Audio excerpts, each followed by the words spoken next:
আস্তে হ্যালো, হ্যাঁ।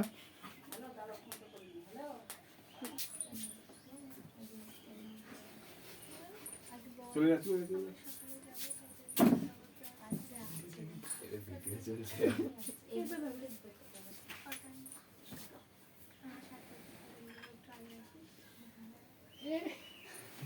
ঠিক আছে।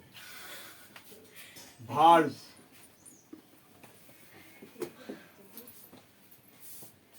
ভার্ব, ভার্বকে ভাগ করবো, মানে ভাগ করে নেবো, কত রকম ভাবে ভাগ করা যায় দেখি আমরা, হ্যাঁ। যদি দেখি ভার্বকে যদি দেখি আমরা এক ডু ভার্ব কি লিখবো, এটা ডু ভার্ব লিখবো।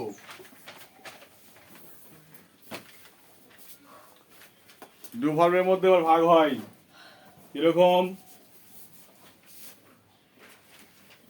অ্যাকশন,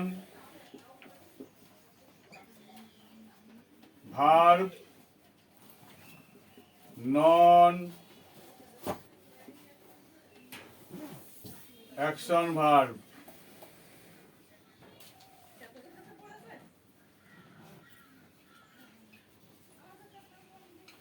সকর্ম,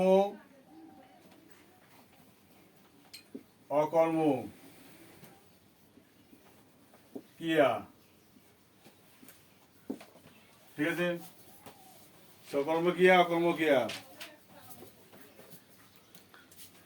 যাকে বলা হয় ট্রানজিটিভ, ইনট্রানজিটিভ।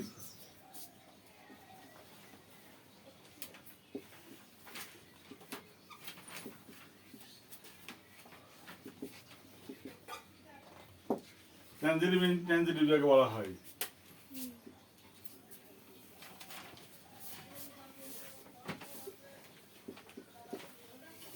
দুই নম্বর কি আছে,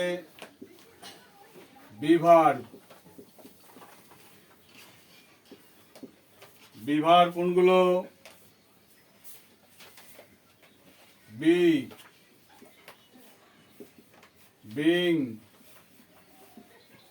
বিন, am, is, are, was, were, ঠিক আছে বিভার। আরেকটা হলো কি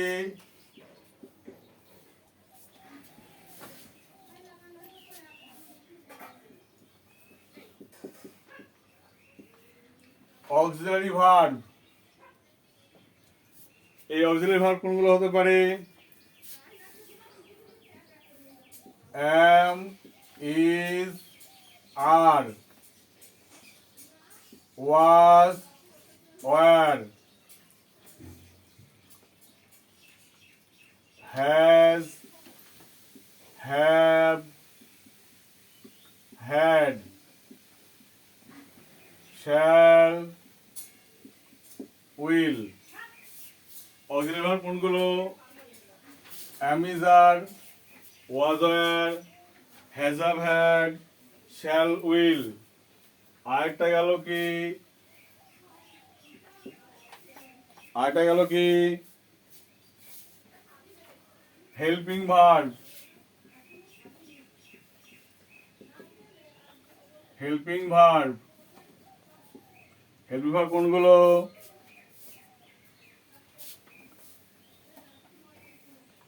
do,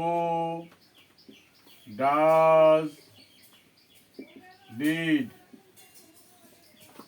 do not, does not, did not. হলো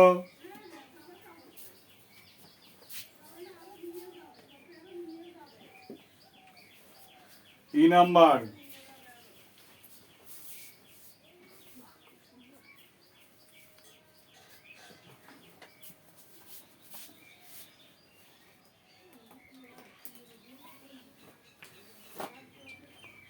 খুলিস না,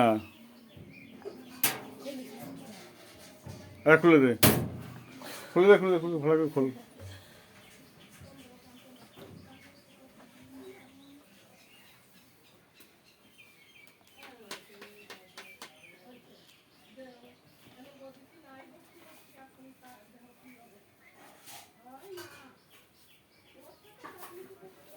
আর এটা হলো মোডাল ভার্ব, কি বলে?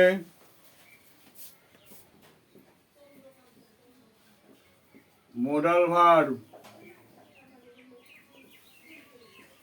মে, might, can, could, should, would, must, ought to, may, might, can, could, should, would, must, ought to। ঠিক আছে? আরেকটা হলো 6,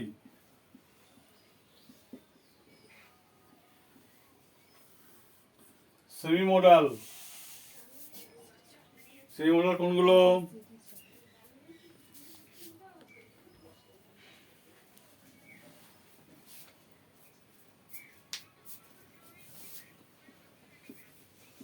am to, is to, are to, has to, have to, had to। ঠিক আছে? এগুলো কিন্তু টোটাল ভার্বের টোটাল ভার্ব। এবার মনে রাখতে হবে, দেখো এইগুলো দিয়ে কি হয়?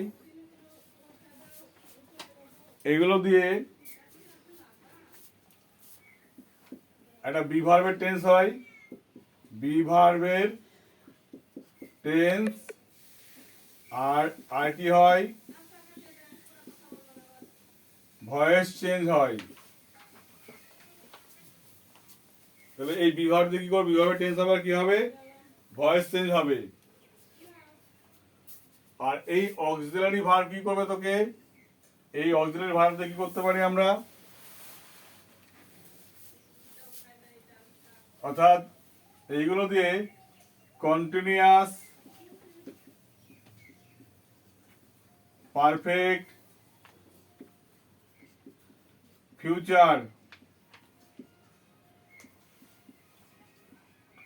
টেন্স এর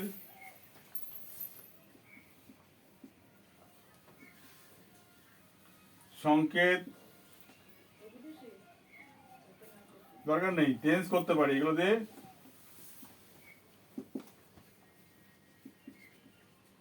করতে সাহায্য করে, লেখো করতে পারি না, সাহায্য করে, সাহায্য করে। ঠিক আছে? এগুলো কন্টিনিউয়াস, পারফেক্ট, ফিউচার টেন্সকে সাহায্য করে। তো এইগুলোকে কি বলা হয়? দেখো এইগুলোকে কিন্তু কি বলা হয়?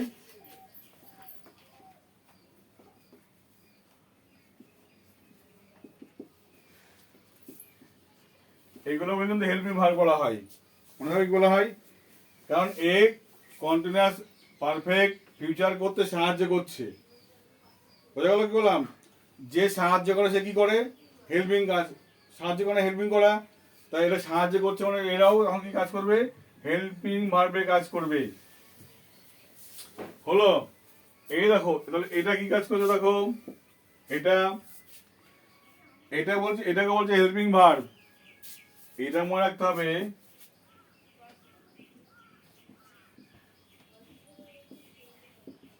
ইনডেফিনিট।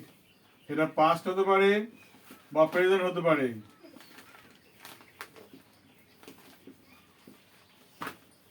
প্রেজেন্ট মানে indefinite present, present indefinite tense. এই টেন্সের না আর প্রশ্ন বাক্য তৈরি করতে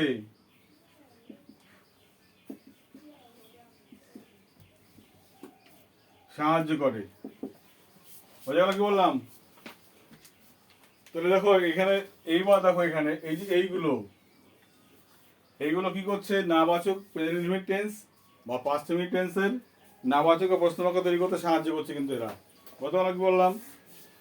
এবার এইগুলো কি সেমি মডাল বলছি কেন এইগুলোকে? এইগুলো বাক্যের যে কর্তা তার কি হবে এখানে, তার যে মানসিক ইচ্ছা আকাঙ্ক্ষা, ঠিক আছে, প্রকাশ করতে সাহায্য করে। তো যাই করি না কেন মাথায় রাখতে হবে, দেখো সেটা হলো কি, যে এই যে অ্যাকশন ভার্ব বা নন অ্যাকশন ভার্ব যেগুলো বলি, এই ভার্বগুলো আসলে আমাকে দেখো যদি টেন্স শিখতে হয়, আগে এর টেন্স শিখতে হবে, এর টেন্স শিখতে হবে, এর শিখতে হবে, এর শিখতে হবে, এর শিখতে হবে, এর শিখতে হবে। এই 6টা ভার্বের টেন্স আমাকে শিখতে হবে। বুঝতে পারলাম? 6টা ভার্বের টেন্স মানে হলো 6টা ভার্বের টেন্স মানে 6টা ভার্বের টেন্স শিখার পরে তাহলে তোমার টেন্স শেখাটা কমপ্লিট হবে। বুঝতে পারলে কি বললাম? এটা কিন্তু চাপের কাজ, ভীষণ চাপের কাজ। আমরা যেটা করি আমরা এই আইএনজি দিয়ে আমার যেটা থাকে বইতে, ভালো করে বুঝে নে, বইতে থাকে এই দুটো থাকে, টেন্সের ক্ষেত্রে এই দুটো দেওয়া থাকে, টেন্সের ক্ষেত্রে এই দুটো, আর মডেলের ক্ষেত্রে এইখানে দেওয়া থাকে, এই দুটো বইতে দেওয়া থাকে আমাদেরকে। বোঝা গেল কি বলেন? আমার বইতে এই দুটো দেওয়া থাকে, বাকিগুলো দেওয়া থাকে না। বাকিগুলো কি করতে হবে? আমাদের শিখে নিতে হবে। এই শেখাটা কিন্তু চারটেখানি সহজ কাজ নয়। একটা করে যদি দেখি আমরা, ধরো আমরা দেখছি, এটা দেখি ভালো করে, এটা দেখো এক্সাম্পল। এই এক্সাম্পল কিছু মুছার দরকার, তো কোথায় মুছবো? আচ্ছা এখান থেকেই করি। এক্সাম্পল দেখো, এক্সাম্পল কার? এ কিরকম দেখো, বললো অ্যাকশন ভার্ব কাকে বলছি, সকর্মকে কাকে বলছি, ট্যানজিটিভ ভার্ব কাকে বলছি। চার কর্ম থাকবে, মানে বললে আই রিড বুক, আমি বই পড়ি, ভালো করে বোঝো। তাহলে সাবজেক্ট আছে, ভার্ব আছে, অবজেক্ট আছে, আছে কি না? তাকে ট্যানজিটিভ ভার্ব, কিন্তু যার কর্ম আছে তাকে ট্যানজিটিভ ভার্ব বলছি, আমরা অ্যাকশন ভার্ব বলছি। কথা বললাম কি বললাম? এবার বললাম নন অ্যাকশন ভার্ব কোনগুলো, বললাম আই গো অ্যাট হোম। এই 2 নম্বর দেখো, I go at home, subject আছে, ভার্ব আছে, কিন্তু এখানে নো অবজেক্ট। কি নেই এখানে? অবজেক্ট নেই। কেন? প্রিপোজিশন পড়ে গেছে, অ্যাড বসেছে, সেই কারণে। বোঝা গেল কি বললাম? এটা নন অ্যাকশন ভার্ব এটা কিন্তু, কারণ এর কোনো কি নেই, ইন্টারজেক্টিভ ভার্ব, এর কর্ম নেই। এটাই কর্ম আছে, এটা হলো কর্ম, আর এটা হলো কর্ম নেই। কথা বললাম কি বললাম? কর্ম নেই। এবার যদি আমরা এইগুলো দেখি, এগুলো কি হতে পারে? Be be being. এবার কি করতে পারি দেখো এখানে, এটা তো বুঝে গেলাম। তাহলে এটা বুঝেছি তো, এটা মুছে দিই।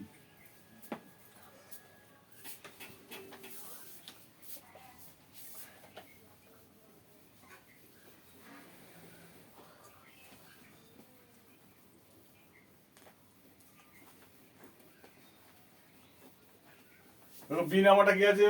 বিভার বলছে, বিভার মানে হওয়া, এটা মানে কি বলছে? হওয়া। তাহলে বললে এখানে I am good, he is ill, সে হয় অসুস্থ। তাহলে এখানে যা হচ্ছে দেখো হওয়া বোঝাচ্ছে কিন্তু, ঠিক আছে? কি বললাম এখানে বিভার যেটা মানে হওয়া। আবার বলছে বিং, দেখো আই হ্যাভ বিন ইল, মানে আমি অসুস্থ হয়ে গেছি। আই হ্যাভ বিন ইল মানে আমি অসুস্থ হয়ে গেছি। আবার বললে আই অ্যাম বিং ইল, আমি অসুস্থ হচ্ছি। বোঝা গেল কি বললাম? এটাতে পারফেক্ট ওয়াজ, এটাতে কি হচ্ছে? কন্টিনিউয়াস হচ্ছে। তাহলে এটাতে বিভার্বের টেন্স করতে পারছি কিন্তু আমরা এখানে। ওয়াজ আর এগুলোতে কিন্তু একই রকম ভাবে হবে, পাস্ট টেন্সে। বোঝা গেল কি বললাম? একই রকম ভাবে হচ্ছে। এবং অক্সিলারি ভার্বগুলো কাজ কি হলো? এগুলো কন্টিনিউয়াস করতে সাহায্য করবে। এটা মুছে দিলাম।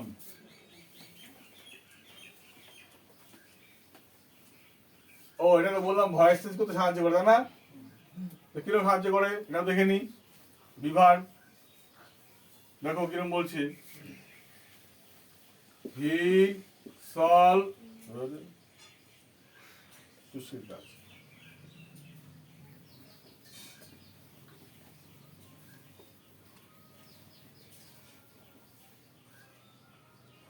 হি solve math subject verb object voice tense করলে কি হবে math is solved by him এটা দেখো কি হচ্ছে দেখো এখানেও কিন্তু অঙ্ক হয় সমাধান তার দ্বারা তাহলে এখানে কিন্তু হওয়া বোঝাচ্ছে হচ্ছে কি না ভয়েস টেন্স মানে সেটা কিন্তু হওয়া বোঝাবে ওকে তাহলে হি সলভ ম্যাথ এটা subject verb object voice change করলেও আমরা বি ভার্ব দিয়ে কি করতে পারি আমরা ভয়েস চেঞ্জ করতে পারি মনে থাকবে কি বললাম এবার দেখো এখানে এটা হয়ে গেল অক্সিলারি ভার্ব যদি আমরা আসি এটা হচ্ছে না তো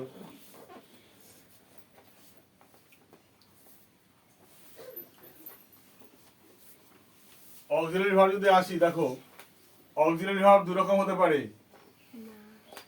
কিরকম অ্যাক্টিভ প্যাসিভ অক্সিলারি দুই রকম কিন্তু অ্যাক্টিভ আর প্যাসিভ কিরকম যেখানে মনে রাখবে এম আছে এই এম আছে এর প্যাসিভ কি হবে এম বিং কি হবে এম বিং যেখানে বাকিগুলো একই রকম ভাবে হবে কিন্তু হ্যাঁ এই কটা একই রকম ভাবে হবে কিরকম ভাবে বুঝিয়ে দিচ্ছি যেমন ধরো দেখো আই অ্যাম ইটিং রাইস আমি ভাত খাচ্ছি এরকম প্যাসিভ করো কি হবে rice is being eaten by me হলো তার মানে দেখো কি আছে এখানে অ্যামিজার তারপরে যদি থাকে তাহলে কি হবে অ্যামিজারের সঙ্গে বিং যুক্ত হবে মনে থাকবে কি বললাম তবে এই অক্সিলারি ভার্ব কিন্তু দু রকম হয় একটা হবে কি এক স্বাধীনভাবে ব্যবহার হবে আর একটা বিং যুক্ত হবে কিন্তু একটা তার মানে একটা বিভার্বের রূপান্তর হয়ে যাচ্ছে একটা ডুববে থাকছে তার মানে তোমাকে যে কোনো বাক্য তৈরি করতে হলে কি করতে হবে অ্যাক্টিভ প্যাসিভ দুটো জানতে হবে কিন্তু না হলে তোমার জানাটা কিন্তু হবে না আমি বেশি বড় করতে পারছি না এই কারণে অল্প বিষয়ে করতে হচ্ছে যেহেতু ভিডিওগুলো বড় হয়ে যাচ্ছে সেই কারণেই তাহলে এটা হয়ে গেল ও উইল টুইল তো করালাম না একটাই শিখে গেলে হয়ে গেল বুঝলি এবার দেখো যদি আমরা হেল্পিং ভার্ব দেখি হেল্পিং ভার্বটা আরেক রকম হতে পারে দেখো কিরকম তুমি বললে আই ওয়ার্ক হার্ড আমি কঠোর পরিশ্রম করি এটা হ্যাঁবাচক ছিল নাবাচক করতে গেলে হেল্পিং ভার্ব নিতে হবে তোমাকে হবে না আই ডোন্ট ওয়ার্ক হার্ড আমি কঠোর পরিশ্রম করি না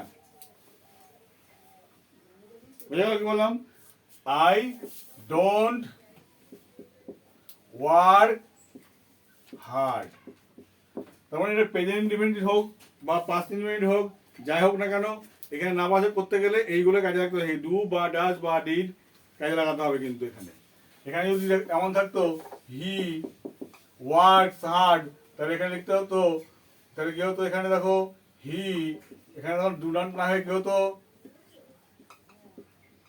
ডাজ নট হতো হি ওয়ার্কস হার্ড এই নাবাচক করলে কি করতাম he does not work hard তাহলে কি বুঝলাম এই ডাজ নটের কাজটা হলো বাক্যটাকে নাবাচক করতে সাহায্য করেছে জাস্ট আর কোনো কাজ নেই কিন্তু নিজের অর্থ প্রকাশ করেনি কিন্তু বুঝে গেল কি বললাম তাহলে কি দেখো এরা নিজের অর্থ প্রকাশ করে না লিখেও এখানে এরা নিজের অর্থ প্রকাশ করে না এরা নিজের অর্থ প্রকাশ কখনোই করে না এরা হলো দোলন খাও খুব ভালো লাগছে দোলন খেতে বসে বসে সুইং করছে হ্যাঁ দুটো গাতা মেরে সব ভেঙে চলে ফেল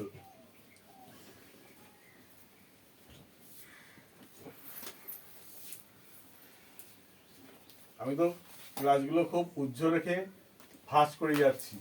আর দুটো থাকলে হয়ে যাচ্ছে ভালো করে, আর মিনিট 2 সময় লাগবে। আমি একটা শেখাবো এখানে। মোডাল ভার্ব মানে মোডাল তো দুরকম ব্যবহার হয় তার। একটা হলো অ্যাক্টিভ, আরেকটা হলো প্যাসিভ। কিরকম? আই ক্যান ডু দিস বা ইট, আমি এটা করতে পারি, প্যাসিভ। এটা যখন ক্যান আছে এটা কি হবে? ক্যান বি হবে। তাহলে এটা আগে যাবে, it can be done by me. মনে থাকবে কি বললাম? তাহলে ক্যান থাকলে ক্যান বি, আমরা ভয়েসে যে কাজে লাগে এগুলো। তার মানে এইগুলো শুধুমাত্র যে আমরা শিখেছিলাম শুট দিয়ে, মনে পড়ছে একটা ক্লাস নিয়েছিলাম শুট দিয়ে, হ্যাঁ একই রকম ভাবে শুট দিয়ে শিখেছিলাম, সব পরে একই রকম ব্যবহার হবে কিন্তু। অর্থাৎ এখানে বাই ব্যবহার সবসময় করতেই পারি, না পারি কিন্তু। আমি আমি এটা করতে পারি, আমি এটা করতে পারি, আর এটা করা হতে পারে, এটা করা হতে পারে। তার দুরকম মানে, তো তার মানে তোমাকে শিখতে হবে এটা দিয়ে কিরকম। এটাতে তোমার এই যে এইটাতে তোমার শিখতে হবে দুরকম, 3 রকম শিখতে হবে। একটা হলো কি বলবো, একটা তোমাকে অ্যাক্টিভ শিখতে হবে, একটা শিখতে হবে প্যাসিভ, আর একটা তোমার তো শিখতে হবে কি বি ভার্বের। 3টে টেন্স শিখতে হবে এখানে, 3 রকম ভাবে টেন্স শিখতে হবে ওই জায়গাটায়, তাহলে এটা কমপ্লিট হবে, নাহলে কিন্তু শেখাটাই কমপ্লিট হবে না কিন্তু। এইটা কিরকম হয় দেখো, আমি একটা শেখাচ্ছি জাস্ট। কিরকম দেখো, এরাও অ্যাক্টিভ প্যাসিভ হয়। কিরকম হয় দেখো, বলো দেখো, I have to